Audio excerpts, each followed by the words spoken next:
6 août 1945, Hiroshima, Japon. Tsutomu Yamaguchi ouvre les yeux. Où est-il?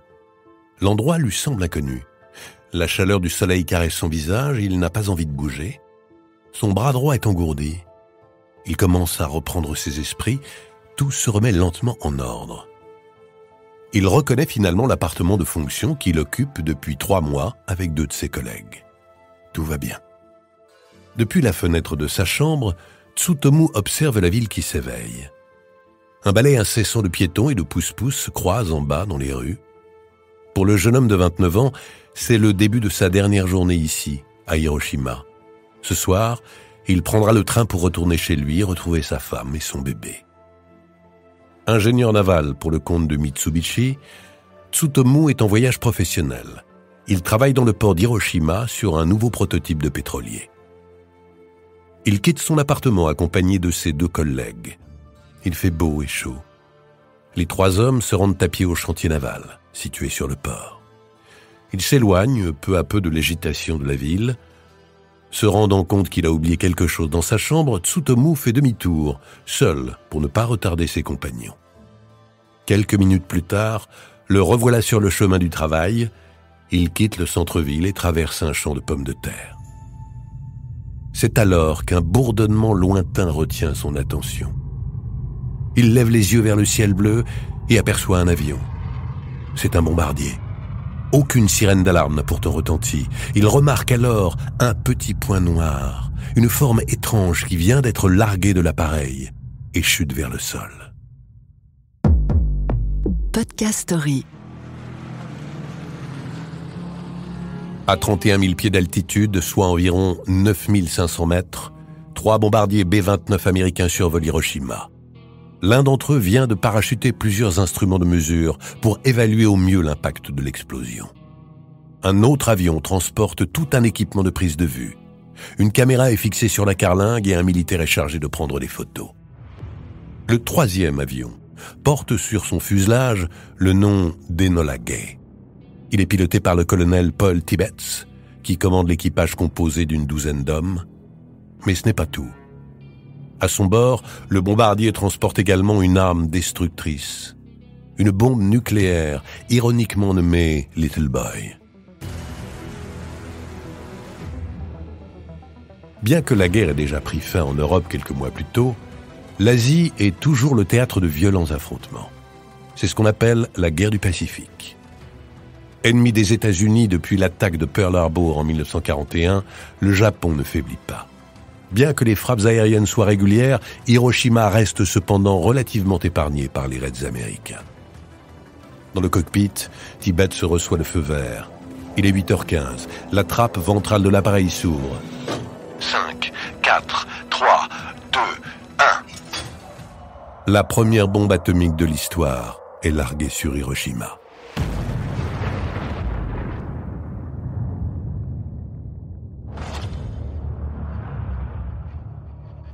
Après une chute libre de 43 secondes, la bombe explose à environ 600 mètres du sol, libérant une puissance dévastatrice équivalent à 16 000 kilotonnes de TNT. Un éclair aveuglant suivi d'une onde de choc et de radiation mortelle se répand dans un rayon d'1,5 km. Une tempête de feu se propage instantanément et embrase la ville. Arbres, maisons, immeubles, tout est instantanément réduit en poussière. 30% de la population meurt sur le coup, soufflé par l'explosion qui atteint alors les 4000 degrés à son hypocentre. Plus de 100 000 personnes sont tuées. Hiroshima est rayé de la carte. Dans son poste de pilotage, le colonel Paul Tibbets est à la fois choqué et fier. En bas, c'est l'enfer, mais la mission est accomplie. Personne ne peut survivre à une telle catastrophe. Tsutomu Yamaguchi ouvre les yeux. Où est-il? L'endroit lui semble inconnu. Allongé sur le dos au fond d'un fossé, il a le visage et les bras brûlés au 3e degré. Ses tympans ont explosé et du sang lui coule des oreilles. Tout autour de lui n'est que destruction. Où sont passés les champs de pommes de terre? Et où est passé le ciel? Tout est sombre, le monde est couvert d'un immense voile noir qui cache la lumière du soleil. L'air est âcre et brûlant. Tsutomu a du mal à respirer. une pluie radioactive tombe du ciel. Après quelques secondes en état de choc, il parvient enfin à bouger. Il émerge avec difficulté du fossé et aperçoit alors au-dessus de lui un immense et terrifiant nuage toxique en forme de champignon géant. Un véritable monstre cracheur de feu et de cendres. Durant un instant, il croit être en enfer. Et puis, des images lui reviennent en mémoire. L'avion, le point noir. Quel genre de bombe peut faire autant de dégâts? Tsutomu, seul et blessé, décide de marcher pour rejoindre le chantier naval. Sur son chemin, il croise d'autres rescapés, eux aussi grièvement blessés. Une femme calcinée hurle de douleur sur le bord de la route. Un petit groupe d'adolescents aux vêtements encore fumants tente de se protéger des pluies acides qui leur brûlent la peau. Une fois sur place, le jeune ingénieur retrouve ses deux collègues qui ont eux aussi miraculeusement survécu à la catastrophe. Les incendies empêchent les trois hommes de rejoindre leur appartement. Ils quittent le port à l'aide d'un bateau et arrivent en ville. Hiroshima est à feu et à sang. Tout n'est que ruine. Les bâtiments sont broyés et réduits en gravats, comme s'ils avaient été mâchés et recrachés par un monstre. Les troncs d'arbres noirs et encore fumants, toujours debout, ont des allures de squelettes carbonisés. La déflagration fut si puissante et aveuglante que les ombres de certaines victimes sont restées imprimées sur le sol et les murs, comme des fantômes figés à tout jamais. Fatigués et abattus, Tsutomu et ses collègues trouvent refuge dans des décombres pour y passer la nuit. Au petit matin du 7 août, décision est prise par les trois hommes de rallier la gare dans l'espoir d'y prendre un train d'évacuation. 4 kilomètres à parcourir, à travers ruines et désolations. Les incendies consument toujours les décombres de la ville et personne n'est venu porter secours aux survivants. En longeant le fleuve qu'ils doivent traverser pour rejoindre la gare, le trio découvre avec horreur des amas de corps dérivant à la surface. Une odeur putride se dégage de ces radeaux humains qu'ils songent à utiliser pour passer de l'autre côté. Ils y renoncent finalement et parviennent à trouver un pont quelques kilomètres plus loin. Quand ils arrivent à la gare, en partie épargnés par la bombe, une foule de survivants défigurés et brûlés s'agglutine sur les quais. Tsutomu, épuisé, parvient à trouver une place assise dans l'un des wagons d'un train sur le départ. Il a de la fièvre. Son visage et ses bras sont recouverts de cloques purulentes. Près de lui, un homme semble hébété. Sa peau tombe en grands lambeaux. Ses bras pendent comme une paire de gants retournés. Tsutomu ne pense qu'à une chose: retrouver sa femme et son fils. Il fait nuit quand le train démarre. Dans 400 kilomètres, il sera enfin chez lui, à Nagasaki. Le 8 août, à l'aube, Tsutomu est pris en charge à l'hôpital de Nagasaki. Ses plaies se sont infectées et la fièvre ne le quitte plus. Il est à moitié sourd et tient à peine debout. Il y retrouve un vieil ami médecin qui s'occupe de ses blessures.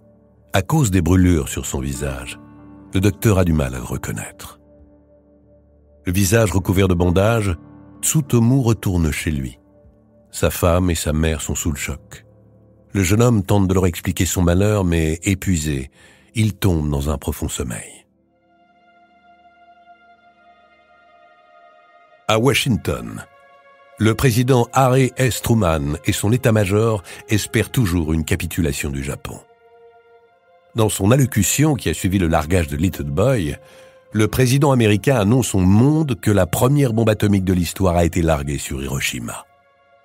Il ajoute que s'il ne capitule pas, le Japon doit s'attendre à un déluge de feu comme il n'en a jamais été vu sur cette terre. Le matin du 9 août 1945, un bombardier B-29 transportant une seconde bombe atomique, surnommée Fat Man, décolle vers la ville de Kokura. Choisie comme cible pour son puissant arsenal militaire, elle s'apprête à subir le même sort qu'Hiroshima. Une fois au-dessus de la ville, le pilote juge la visibilité trop mauvaise. Le bombardier change alors de cap et se dirige vers sa cible secondaire, son plan B, Nagasaki. Malgré la fatigue et la souffrance, Tsutomu insiste auprès de sa femme pour reprendre le travail. En bon employé, il se rend donc dans les bureaux de sa société. Le visage toujours recouvert de bandelettes, il décrit à son patron l'horreur qu'il a vécue à Hiroshima. À Nagasaki, la population n'est pas au courant de la catastrophe. La censure militaire est passée par là. L'information a été verrouillée et Tsutomu passe pour un fou. Son supérieur ne comprend pas. Il est impossible qu'une seule bombe fasse autant de dégâts. À cet instant, un flash aveugle la ville tout entière, suivi d'un puissant grondement et d'une onde de choc terrifiante. Le cauchemar de Tsutomu recommence. Les États-Unis viennent de lancer sur le Japon une seconde bombe atomique d'une puissance supérieure à celle d'Hiroshima. Plus de 50 000 personnes sont tuées sur le coup. Nagasaki est en cendres. Cependant, les collines entourant la ville ont réduit l'étendue de l'onde de choc. Quand Tsutomu revient à lui, il est recouvert de débris de verre et de pierre. Ses bandages ont disparu et ses plaies se sont réouvertes. Face à lui, le monstrueux champignon atomique déverse une nouvelle fois ses pluies noires et acides. Tsutomu est vivant, mais qu'en est-il de sa femme et de son fils? Il traverse la ville jonchée de cadavres calcinés. Une fois de plus, l'air est brûlant et épais. Il court entre les flammes et les carcasses des immeubles. Au sol, les survivants hurlent de douleur ou agonisent. Tsutomu est de retour en enfer. Quand il arrive chez lui, sa maison est détruite, mais sa femme et son bébé sont saufs. La petite famille se terre dans un abri anti-aérien pendant 6 jours. Tsutomu est à bout de force. L'importante dose de radioactivité que son corps a absorbée provoque de terribles vomissements et la gangrène attaque ses bras. Tous les jours qui suivent les bombardements, la plupart des survivants sont morts dans d'atroces souffrances. Les effets radioactifs provoquent chez eux de violents symptômes. Ils perdent leurs cheveux, leurs ongles, leurs dents. Du sang s'écoule de leur nez et de leurs yeux. D'étranges taches bleues se forment sur leur corps et leur chair se nécrose. Ceux qui en réchappent portent de lourdes séquelles physiques.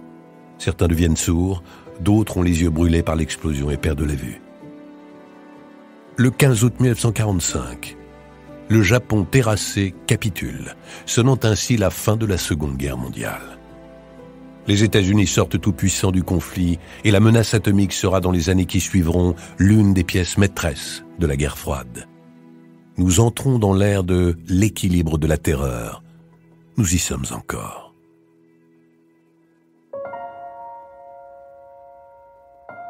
Dans les mois qui suivent, Tsutomu se remet de ses blessures. Il perd son emploi et travaille comme manœuvre sur les chantiers d'enlèvement des décombres. Il trouve ensuite un poste de professeur d'anglais dans un collège de Nagasaki. Bien que souvent malade, Tsutomu reprend le cours de sa vie aux côtés de sa femme et de son fils. Le couple aura même un autre enfant, une fille, qui naîtra en bonne santé. Alors que le pays commence à se reconstruire, une grande partie de la population reste méfiante à l'égard de celles et ceux qui ont survécu à l'enfer nucléaire. Ils sont environ 100 000 à faire partie de ceux que l'on appelle les Hibakusha, les survivants atomiques. Et durant des années, il n'est pas très bien vu d'être un Hibakusha. La plupart d'entre eux vivent dans un ghetto atomique sur le lieu de l'épicentre et sont victimes de discrimination. Leur état de santé déficient les empêche d'avoir une vie professionnelle régulière. Quant à leur vie sociale, elle est inexistante. Ils sont vus comme des monstres contagieux, vecteurs de maladies. Et Tsutomu se tait. 20 ans après l'explosion, alors qu'il a 50 ans, il exprime enfin à sa famille son besoin de parler de son calvaire publiquement. Il n'arrive plus à contenir tout ce poids qui lui pèse sur le dos et le traumatisme qui le ronge à l'intérieur. Mais la famille le persuade de ne pas rendre son histoire publique. Elle craint les réactions et préfère rester dans l'anonymat. Tsutomu comprend. Il garde le silence. Il écrit des poèmes et soulage sa conscience. Les années passent et un nouveau drame frappe Tsutomu. À l'âge de 89 ans, il perd son fils, victime d'un cancer. Il en est persuadé, ce cancer c'est la bombe qui en est responsable. Anéanti, Tsutomu est rongé par la culpabilité. Pourquoi a-t-il survécu à 2 reprises à cet enfer? Pourquoi lui? C'est en surmontant son deuil qu'une révélation lui vient à l'esprit. Il en est convaincu, s'il a survécu, c'est pour accomplir une mission. Une fois de plus, le besoin de raconter son histoire est plus fort que tout. Soutenu par sa fille, Tsutomu couche sur le papier le récit de l'horreur qu'il a vécue à Hiroshima et Nagasaki. 90 pages qu'il lit pendant près de 2 heures face à une classe de lycéens.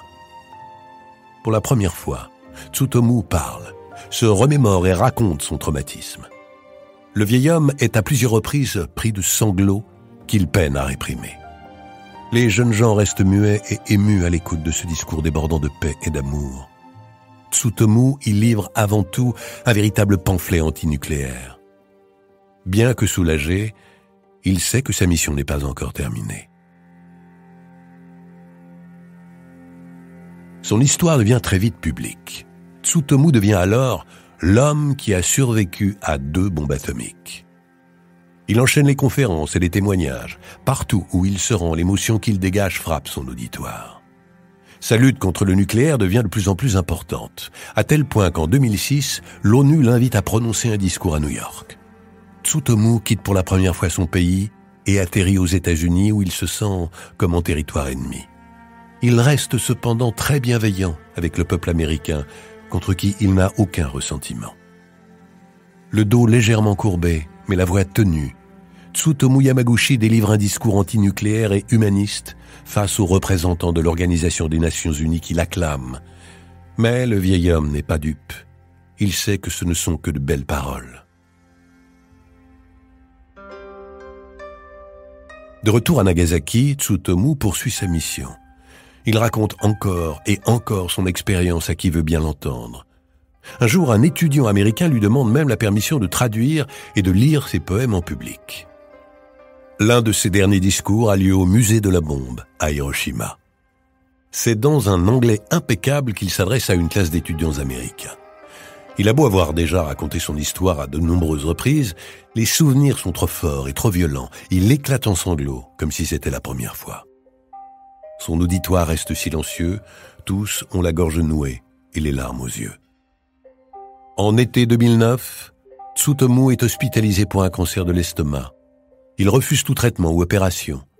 De son lit d'hôpital, aidé par sa fille, il continue néanmoins de donner quelques interviews et de répondre aux lettres qui lui sont adressées. Le 4 janvier 2010, Tsutomu Yamaguchi s'éteint à l'âge de 93 ans.